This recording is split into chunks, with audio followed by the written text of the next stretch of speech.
अस्सलाम वालेकुम। Imaging experts Pakistan की एक और एपिसोड के साथ मैं हूं सैयद मुदब्बिर ज़ैदी। आज की एपिसोड में हम बात करेंगे हायर एजुकेशन के हवाले से। हम कैरियर काउंसलिंग पे एक ऑलरेडी एपिसोड कर चुके हैं और उसको फर्दर रखते हुए उसका बहुत अच्छा फीडबैक आया था। उसको रखते हुए हमने सोचा कि करियर काउंसलिंग के साथ-साथ पाकिस्तान के रेडियोग्राफर्स के लिए क्या हायर एजुकेशन हो सकती है, पाकिस्तान में रहते हुए, पाकिस्तान से बाहर क्या-क्या अपॉर्च्युनिटीज़ उनके लिए हो सकती हैं, इस पे हम डिस्कस करेंगे आज। इन सब चीज़ों को डिस्कस करने के लिए मेरे साथ मौजूद हैं पाकिस्तान के एक मेडिकल इमेजिंग टेक्नोलॉजिस्ट, जो कि इस वक़्त पाकिस्तान से बाहर ऑस्ट्रेलिया में जॉब कर रहे हैं। ये एक तरह से पायनियर बैचेज़ में थे जब ग्रेजुएशन स्टार्ट हुई थी मेडिकल इमेजिंग टेक्नोलॉजिस्ट की। इन्होंने पंजाब से जो है अपना ग्रेजुएशन किया है और उसके साथ-साथ इनके पास मोर देन ऑलमोस्ट 10 इयर्स और मोर देन 10 इयर्स का एक्सपीरियंस है। हमारे साथ मौजूद हैं उस्मान मंसूर साहब। कैसे हैं आप? ठीक-ठाक हैं उस्मान? अस्सलाम वालेकुम। अस्सलाम वालेकुम मुदब्बिर, मैं गुड हूँ। आप बताएं, आप ठीक हैं? अल्लाह का शुक्र ठीक-ठाक है। काइंडली अपने बारे में थोड़ा-सा ब्रीफ इंट्रोडक्शन दीजिएगा प्लीज़। जी, मेरा नाम उस्मान मंजूर है और मैंने मेडिकल इमेजिंग टेक्नोलॉजी की degree university of health sciences से 2007 में कंप्लीट की। उसके बाद मैं फिर चिल्ड्रन हॉस्पिटल में ही मैंने काम किया, कुछ प्राइवेट इदारों में भी काम करता रहा। फिर Aga Khan hospital, university hospital Karachi में भी थोड़ा अच्छा काम किया आप लोगों के साथ भी। और फिर बाद में मैं ऑस्ट्रेलिया आ गया और अब यहाँ पे as a medical radiation practitioner job कर रहा हूँ। आपका क्या एक्सपीरियंस रहा इस फील्ड में और नए आने वालों के लिए या स्टूडेंट्स के लिए आप क्या कहेंगे कि रेडियोलॉजी की फील्ड कैसी है? देखिए, मेडिकल इमेजिंग टेक्नोलॉजी की जो फील्ड है, वो जब स्टार्ट हुई थी 2002-3 में, तो तब तो लोगों को इतनी आगाही नहीं थी इसके बारे में। मगर आहिस्ता-आहिस्ता अगर आप अब देखें, तो पूरे पाकिस्तान में बहुत सारी यूनिवर्सिटीज़ और कॉलेजेस हैं, जो ये कोर्सेज़ करवा रहे हैं। इसकी एक बहुत बड़ी डिमांड मिडल ईस्ट में भी है, अमेरिका में भी है, यूके में भी है, बिल्कुल। ऑस्ट्रेलिया और न्यूज़ीलैंड में भी है। जी। तो ऑब्वियसली जैसे इसकी रेडियोलॉजी के हवाले से काफ़ी डिमांड है इसकी, तो आप क्या कहेंगे कि एज़ अ पाकिस्तानी रेडियोग्राफर जो ख़ास तौर से स्टूडेंट्स हैं, उनको पाकिस्तान में रहते हुए फॉर एग्ज़ाम्पल बैचलर्स के बाद उनके लिए हायर एजुकेशन के लिए क्या-क्या चीज़ें इस वक़्त अवेलेबल हैं? क्या-क्या हायर एजुकेशन क्या-क्या कर सकते हैं वो चीज़ें? क्या-क्या अपॉर्च्युनिटीज़ सबसे जी, सबसे पहले तो हमें ये अ, ख़्याल करना है कि हम बेसिकली हैं क्या? बहुत सारे लोग जो हैं हम में से उनको यही पता नहीं होता कि हम लोग जो हैं वो टेक्नोलॉजिस्ट हैं, हम लोग डॉक्टर्स हैं, हम लोग टेक्नीशियंस हैं, हम लोग हैं क्या? पिछले एपिसोड में भी एक बहुत अच्छा जो पॉइंट उठाया था, उसमें भी उन्होंने यही बात कही थी। तो मैं फिर उसको दोहराना इसलिए चाहता हूँ कि ये बहुत ज़रूरी है। आपको इस बात का ख़्याल रखना है कि आप अपनी एक्सपर्टीज़ को ज़ाया ना करें। उनको इसलिए ना छोड़ दें कि यार मैं डॉक्टर तो बना नहीं हूँ, पता नहीं मैं हूँ क्या? और मोस्ट ऑफ द टाइम जो हमारे स्टूडेंट्स हैं, अल्ट्रासोनोग्राफी को ही ले लें आप, तो वो ये समझते हैं कि हम लोग जो हैं वो डॉक्टर्स हैं और हम लोग रिपोर्टिंग में भी आते हैं। हम लोग अगर ये कर लेंगे तो हम लोग रिपोर्टिंग भी करेंगे और स्कैनिंग भी करेंगे, वो सारी चीज़ें। तो हर एक बंदे का अपना एक रोल है। पहले तो हमें जो है वो अपना एक रोल जो है उसको डिफाइन करना है और उसके साथ बिल्कुल खुलूस से दिल के साथ उसके ऊपर मेहनत करनी है और अपने आप को मनवाना है। फिर अगर हम उसके बाद बात करें, तो ये बात निहायत इम्पोर्टेंट है, बहुत ज़रूरी है ये बात कि हमारे पास ऑप्शंस क्या हैं। आप क्लिनिकल काम करना चाहते हैं, आप एकेडमिक बनना चाहते हैं, एजुकेशन में जाना चाहते हैं, आप रिसर्चर बनना चाहते हैं, आप सेल्स में जाना चाहते हैं, आप एप्लीकेशंस में जाना चाहते हैं या आप अपना बिजनेस करना चाहते हैं। मेडिकल इमेजिंग की जो फील्ड है ये बहुत वसी फील्ड है। इसमें इतनी अपॉर्चुनिटीज़ हैं कि मैं गिनवा के आपको थक जाऊँगा और ख़त्म नहीं होंगी। आप पाकिस्तान में रहें, वहाँ पे करना चाहें, आप दुबई में जाके करना चाहें, मिडल ईस्ट में जाके करना चाहें, आप यूके में करना चाहें, आप ऑस्ट्रेलिया में करना चाहें, अपॉर्चुनिटीज़ ख़त्म नहीं हो सकती। इसलिए मैं अपने जो यंग ग्रेजुएट्स हैं, जो लोग अभी बाहर आ रहे हैं, उनको ये कहना चाहता हूँ कि आप एक सॉलिड एक्सपीरियंस लें, अपने गोल सेट करें कि आपके गोल्स क्या हैं, आप करना क्या चाहते हैं फील्ड में। हम लोगों को यही नहीं पता होता कि हम क्या करेंगे। ग्रेजुएशन के बाद कुछ लोगों को जॉब मिल जाती है और जॉब के बाद वो कहते हैं कि ठीक है यार, अब जॉब हो गई है तो और कुछ करने की ज़रूरत नहीं है। मगर इतनी वसी फील्ड है कि आप किसी भी एंगल से, किसी भी पॉइंट से स्टार्ट कर सकते हैं और एक्सट्रीम पे जा सकते हैं। बिल्कुल बिल्कुल। अच्छा, पाकिस्तान से जाहिर सी बात है, आप ऑस्ट्रेलिया में जॉब कर रहे हैं। आप ये बताइएगा, एज ए पाकिस्तानी रेडियोग्राफर्स हम लोग को जो मेडिकल में टेक्नोलॉजीज में बैचलर्स करने के बाद बाहर कहाँ तक हायर एजुकेशन की जा सकती है? क्या पोस्ट ग्रेजुएशन है, पीएचडी तक जाया जा सकता है? कहाँ तक लेवल तक लोग वहाँ पे पढ़ते हैं एज कम्पेयर टू पाकिस्तान? और एज अ पाकिस्तानी रेडियोग्राफर्स हमें क्या एम रखना चाहिए अपने पढ़ाई के हवाले से? देखिए मुदब्बर, इसमें फिर मैंने जो पहले बात कही थी कि हमें पहले तो अपने गोल सेट करने हैं और देखना है कि हमने करना क्या है। ऑस्ट्रेलिया में बहुत सारे ऐसे कोर्सेज अवेलेबल हैं जो आप कर सकते हैं, जिनमें मास्टर्स के कोर्सेज हैं। आप एमएससी अगर एक सब्जेक्ट में करना चाहते हैं, for example somebody says they want to do MSc in CT scan, they can do that. अगर वो कहते हैं कि मुझे एमआरआई में एमएससी करनी है तो एमआरआई में भी एमएससी कर सकते हैं। फिर एमफिल है, पीएचडी है, आप मास्टर के कोर्सेज, रिसर्च और कोर्स बेस्ड, दो तरह के कोर्सेज होते हैं मास्टर्स में। आप या तो रिसर्च बेस्ड कोर्स करते हैं या आप एकेडमिक कोर्स करते हैं। अब फिर पीएचडी में भी आप जा सकते हैं। मौके तो बहुत सारे हैं, बट हमें सबसे पहले तो ये क्लियर करना है कि हमने करना क्या है। सिर्फ और सिर्फ जो प्रॉब्लम है बाहर की एजुकेशन में कि वो एक्सपेंसिव बहुत है। अब अगर कोई बंदा पाकिस्तान से यहाँ पर आकर मास्टर्स करना चाहता है, मेरा खुद का एडमिशन जो था वो मैंने एमएससी मैग्नेटिक रेजोनेंस इमेजिंग में यूनिवर्सिटी ऑफ क्वींसलैंड से मैंने अप्लाई किया था। जब मैंने वहां से, मुझे ऑफर लेटर हो गया, फीस वगैरह का प्रोसेस जो था वो सारा कुछ देख लिया और देखा कि ये कितना एक्सपेंसिव कोर्स है। आज की तारीख में, अभी मैं कल परसों ही रिसर्च कर रहा था, तो सेम कोर्स अभी तकरीबन $76,000 का हो रहा है। ये तकरीबन पाकिस्तानी 76 लाख रुपए बन जाते हैं। अभी डॉलर के रेट से जो है, मैं सिर्फ एक राउंड फिगर बोल रहा हूँ कि ये $100, अगर आप $1 $100 का रखें तो 76 लाख रुपए बनते हैं। आया कि आप ये इतनी बड़ी इन्वेस्टमेंट जो है वो करके उसका कुछ रिटर्न लेना चाहते हैं? क्या ये वर्थ करता है आपके लिए कि आप वाकई में ही रिसर्च में जाना चाहते हैं? क्या आपके पास इतना एक्सपीरियंस है कि आप इस कोर्स को कंप्लीट करने के बाद एज अ रिसर्चर किसी जगह जॉब अप्लाई कर सकें? तो सारी चीजें एक दूसरे के साथ कनेक्टेड हैं।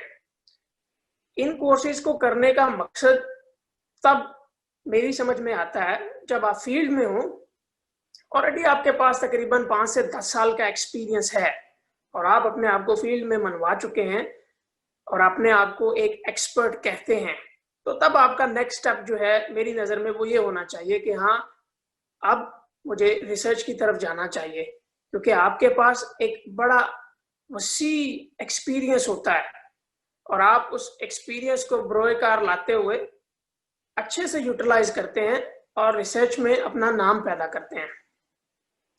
मगर यही कोर्सेज जो हैं अभी पाकिस्तान में भी शुरू हो चुके हैं। कुछ यूनिवर्सिटीज़ जो हैं वो ये कोर्सेज करवा रही हैं, मास्टर्स के कोर्सेज, जिनमें यूनिवर्सिटी ऑफ लाहौर है जो मास्टर्स करवा रही है मेडिकल इमेजिंग में भी और अल्ट्रासाउंड में भी।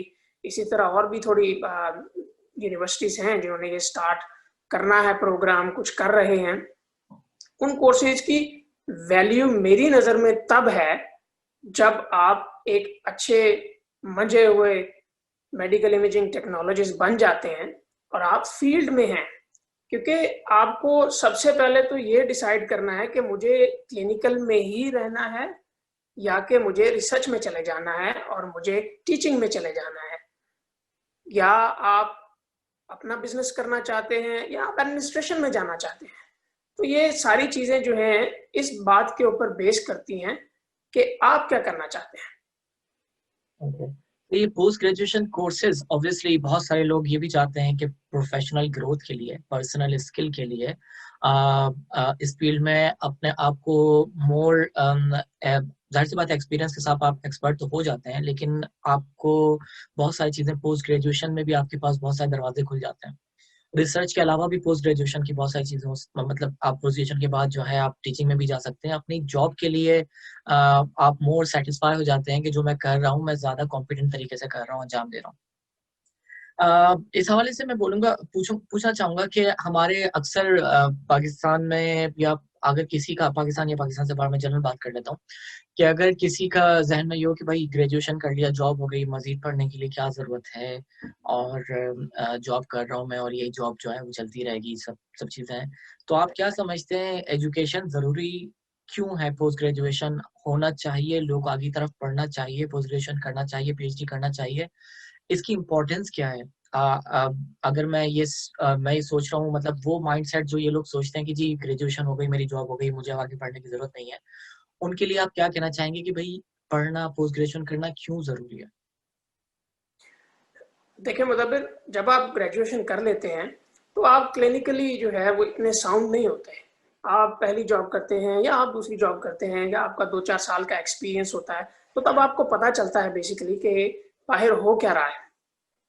जब आपका 5 साल का एक्सपीरियंस हो जाता है, तब आप अपने आप को एक सीनियर मेडिकल इमेजिंग टेक्नोलॉजिस्ट जो है वो तसव्वुर कर सकते हैं।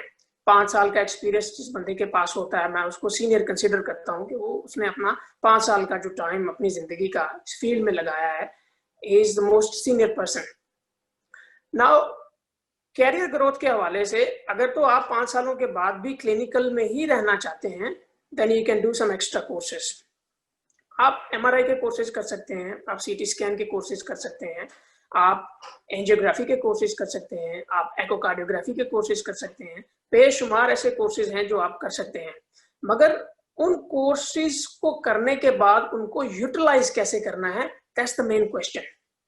अगर एक बंदा ग्रेजुएशन करता है और 1-2 साल के एक्सपीरियंस के बाद वो मास्टर्स कर लेता है फॉर एग्जांपल एमआरआई में, तो क्या आपका ख्याल है कि एक बंदा जिसका 10 साल का एक्सपीरियंस है, even though he is a bachelor, और एक बंदा जिसका सिर्फ 1 साल का एक्सपीरियंस है और उसके पास मास्टर्स की डिग्री है, क्या वो दोनों इक्वल हो सकते हैं? वो नहीं हो सकते। इसलिए नहीं हो सकते कि एक बंदा जिसके पास 5 साल का एक्सपीरियंस है और एक बंदा जिसके पास 1 साल का क्लिनिकल एक्सपीरियंस है, वो कभी भी इक्वल नहीं हो सकते। अब उसकी रीजन है, सबसे बड़ी रीजन, अगर मैं एक एम्प्लॉयर हूं, अगर मुझे किसी को एम्प्लॉय करना है, तो मैं देखूंगा कि 2 सीवी मेरे पास आई हैं। एक बंदा जो है उसने बैचलर्स किया है और उसके पास 10 साल का एक्सपीरियंस है, जिसमें 5 साल उसने एमआरआई किया है, और एक बंदा मेरे पास सीवी लेके आया है जिसका 1 साल का मेडिकल इमेजिंग एक्सपीरियंस है, and then he went to another university to do masters, और उसके बाद वो सेम जॉब के लिए अप्लाई कर रहे हैं। एजुकेशन इज वेरी इंपॉर्टेंट, मगर उसको यूटिलाइज कब करना है, कहाँ करना है, ये उससे भी इंपॉर्टेंट है। अगर आप मास्टर्स कर लेते हैं और करने के बाद आप वही जॉब कर रहे हैं जो एक बैचलर्स वाला कर रहा है, देन आपका मास्टर्स जो है वो यूटिलाइज नहीं हुआ अभी तक। आप बात को अंडरस्टैंड कर रहे हैं मुदब्बिर? बिल्कुल बिल्कुल। तो इसलिए जरूरी ये है कि आपको ये डिसाइड करना है कि मुझे मास्टर्स कब करना है, कब मुझे मास्टर्स की डिग्री रिक्वायर्ड है, कब यहाँ पर मैं मैनेजर की पोस्ट के लिए अप्लाई करूंगा, कब यहाँ पर पोस्ट आएगी या आ रही है या इन फ्यूचर आएगी, तो उसके लिए क्या क्या रिक्वायरमेंट्स होंगी। हाँ, अगर आप बिल्कुल ही क्लिनिकल फील्ड से आउट होना चाहते हैं और आप समझते हैं कि यार मुझे अब जो है ना वो टीचिंग करनी है, मुझे यूनिवर्सिटीज में जाना है एज अ प्रोफेसर, मुझे बच्चों को पढ़ाना है, बताना है, क्योंकि मैं मेडिकल इमेजिंग से हूँ, इसलिए मेरा ये फर्ज बनता है कि मैं अपनी एजुकेशन को इम्प्रूव करूं और लोगों को सिखाऊं। पाकिस्तान में जो हम लोग कोर्सेज करते हैं, आधे से ज्यादा कोर्सेज जो हैं मेरी नजर में, मैं अपनी बात करता हूं, वो बिल्कुल सही तरीके से डिजाइन नहीं हुए। इधर से कुछ पकड़ा, इधर से कुछ पकड़ा, मिक्स कर लिया, इनकी एनाटॉमी ले ली, उनकी फिजियोलॉजी ले ली। जो रेलेवेंट इंफॉर्मेशन हमें जो चाहिए होती है, जैसे टेक्निक की बात, जैसे टेक्नोलॉजी की बात, जैसे हमें एक्सपर्ट होना चाहिए उन चीजों में कि हम एक प्रोटोकॉल खुद डिजाइन कर सकें। हम अगर कोई डिजीज देखें तो उस डिजीज के हिसाब से अपनी टेक्निक चेंज कर सके। अगर मैंने कोई पेशेंट कॉग्निटिव डिक्लाइन का करना है तो मुझे कौन सा सीक्वेंस करना चाहिए in addition to brain imaging in MRI. ये सारी चीजें आपको कहाँ सिखाई जाती हैं? तो ये सारी चीजें जो हैं ये बिल्कुल हमें जीरो से स्टार्ट करना है और इन चीजों को आहिस्ता आहिस्ता चेंज करना है।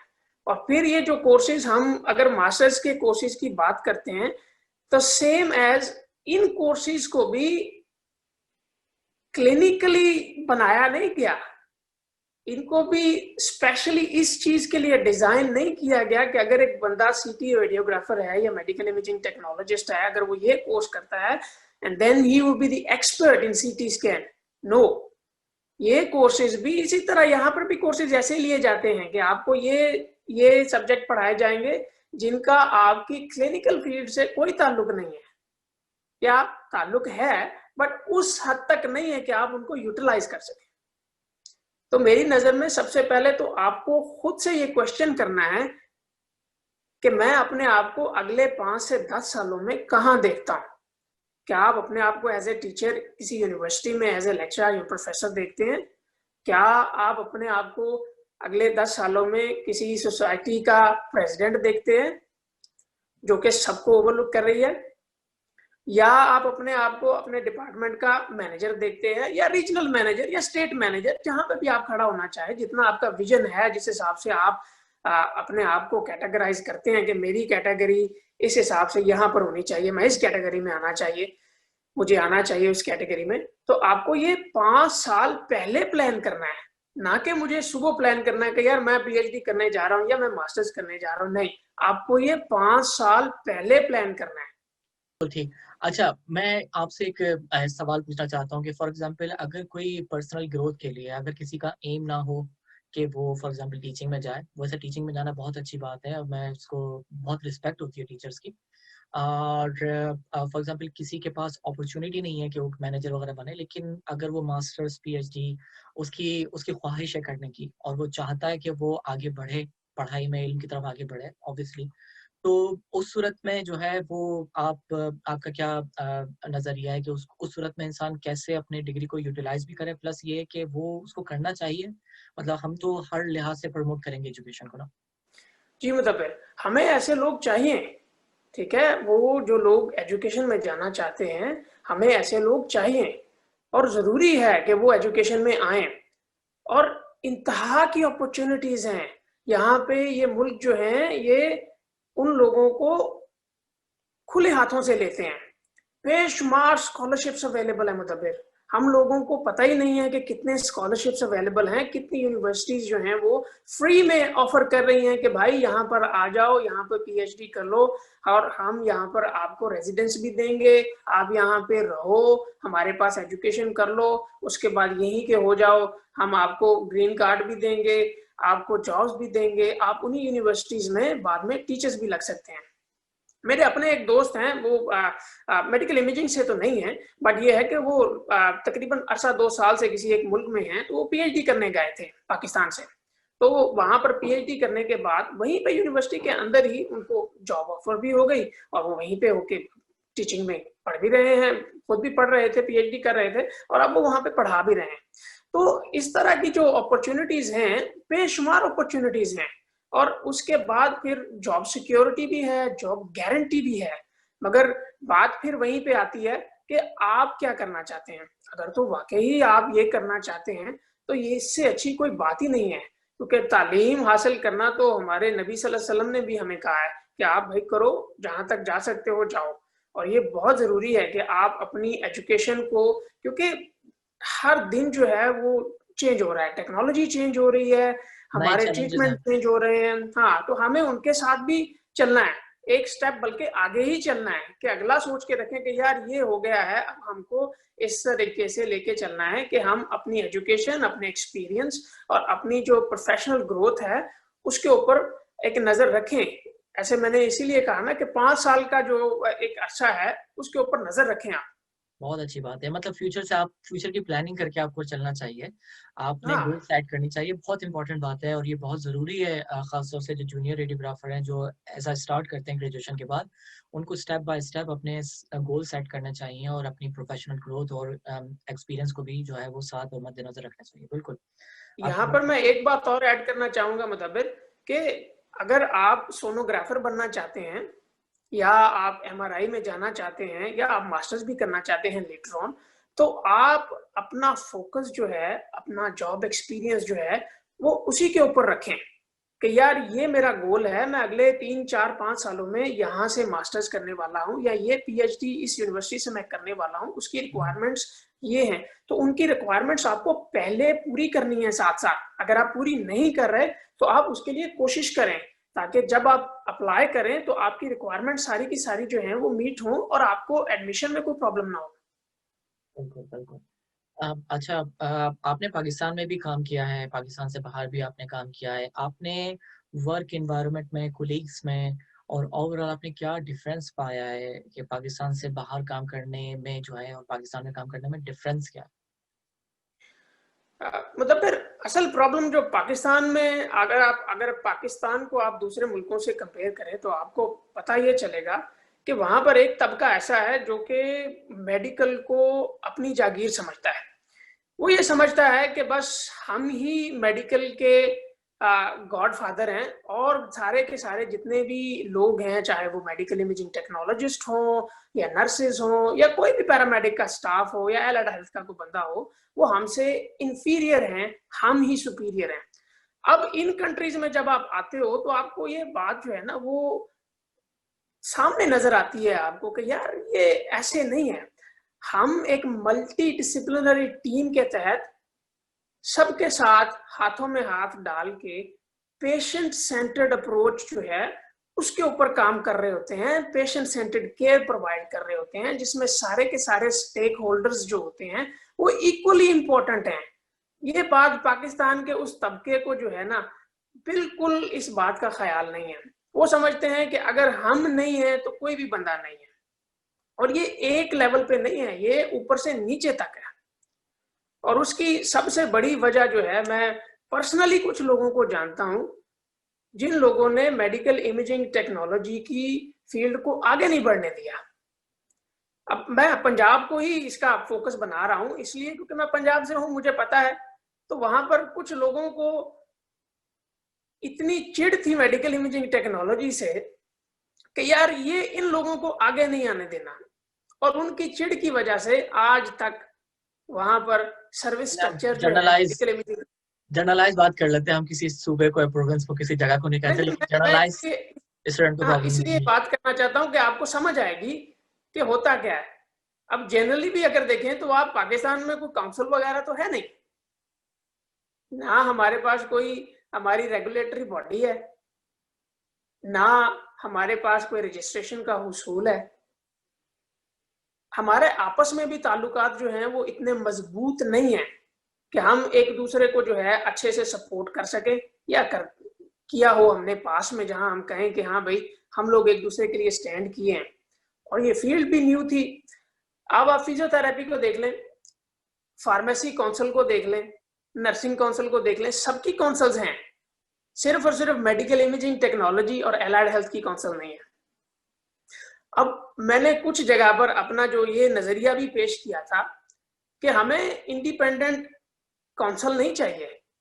आप ऑस्ट्रेलिया की तरह, इंग्लैंड की तरह या दूसरे मुल्कों की तरह, जो आपकी Pakistan medical and dental council है, उसको एक्सपैंड करें और उसको Pakistan medical dental and allied health council बनाएं, ताकि ये जो ग्रेजुएट्स पाकिस्तान से निकल रहे हैं, उनको आप रजिस्टर कर सकें।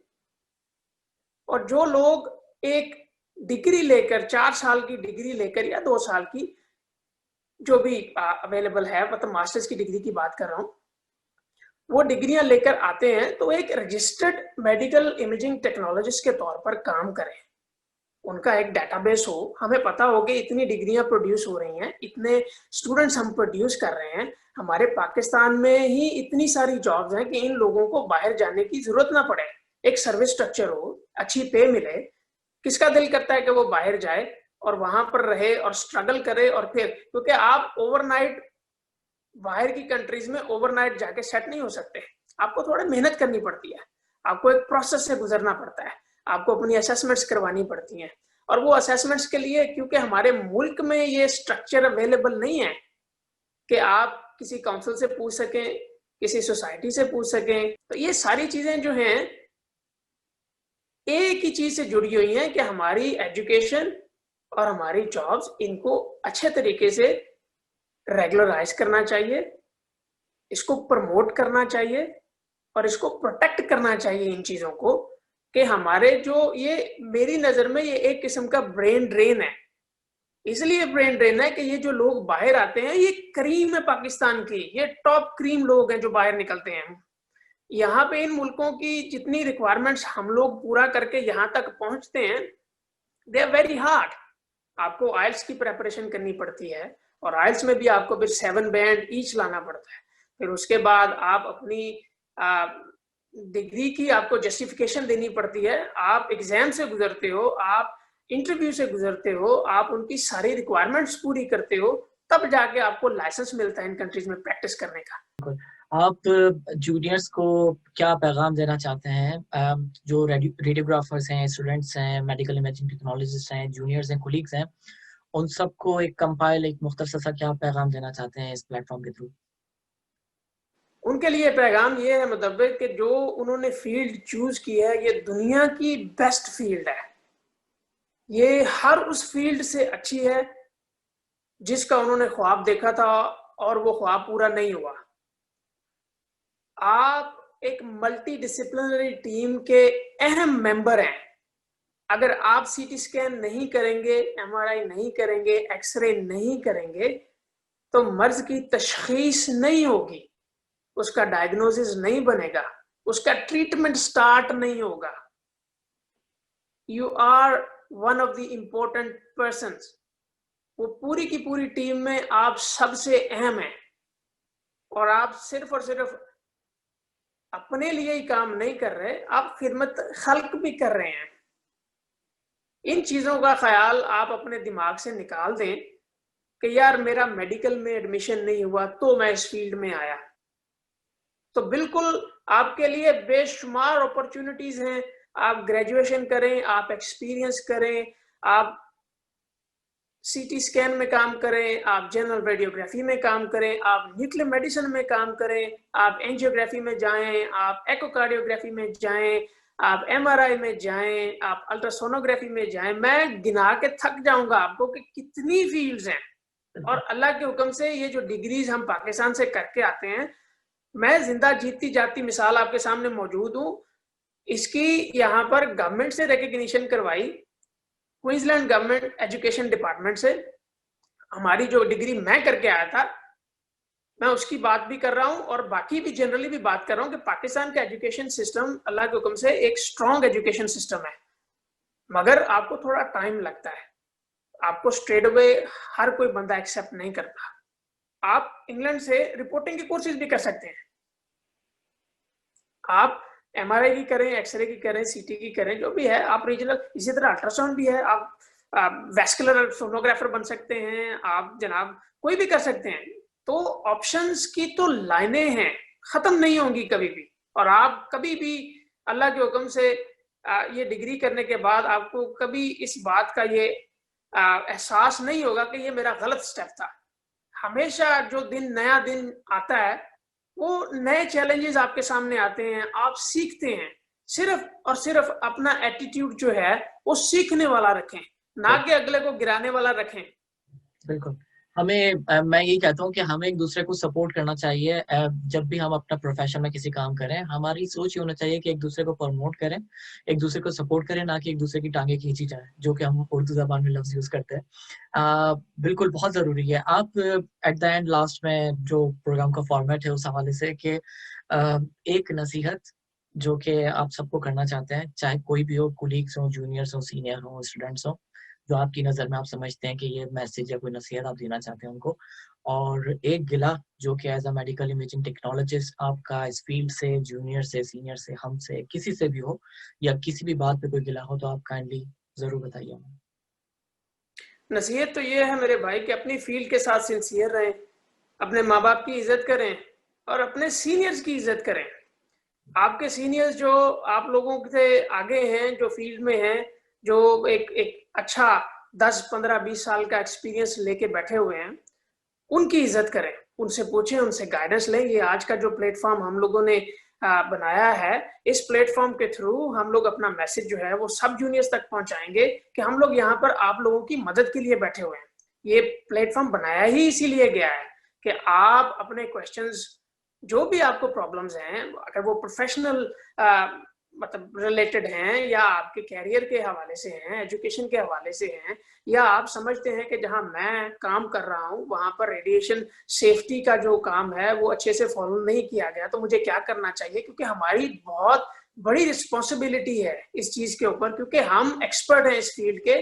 अगर हम अपने आप को मेडिकल इमेजिंग टेक्नोलॉजिस्ट कहते हैं, तो सबसे बड़ी बात है कि हम सेफली पेशेंट्स के एक्स-रे करें, कम से कम रेडिएशन डोज़ जो है उनको मिले और हम अपनी प्रोटेक्शन भी करें, अपने एनवायरनमेंट की प्रोटेक्शन भी करें।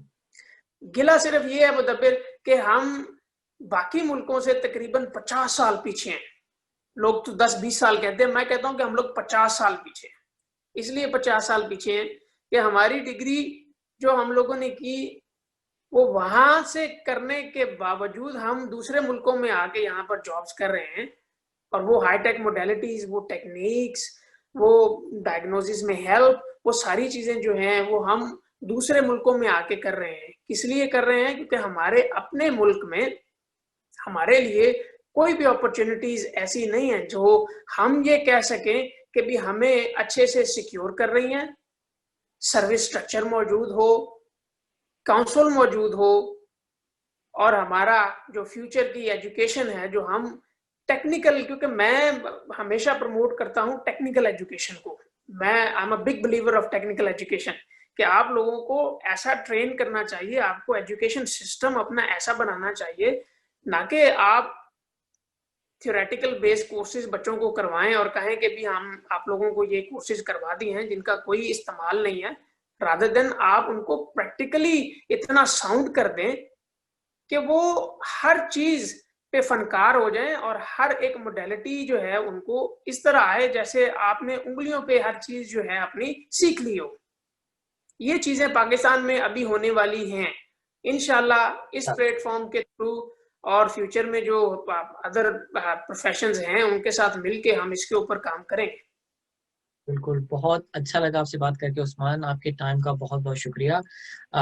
उस्मान ने जैसा कहा कि थ्योरी के साथ-साथ प्रैक्टिकल भी बहुत इम्पोर्टेंट है, ये बहुत अच्छा पैगाम आज यहाँ से गया है।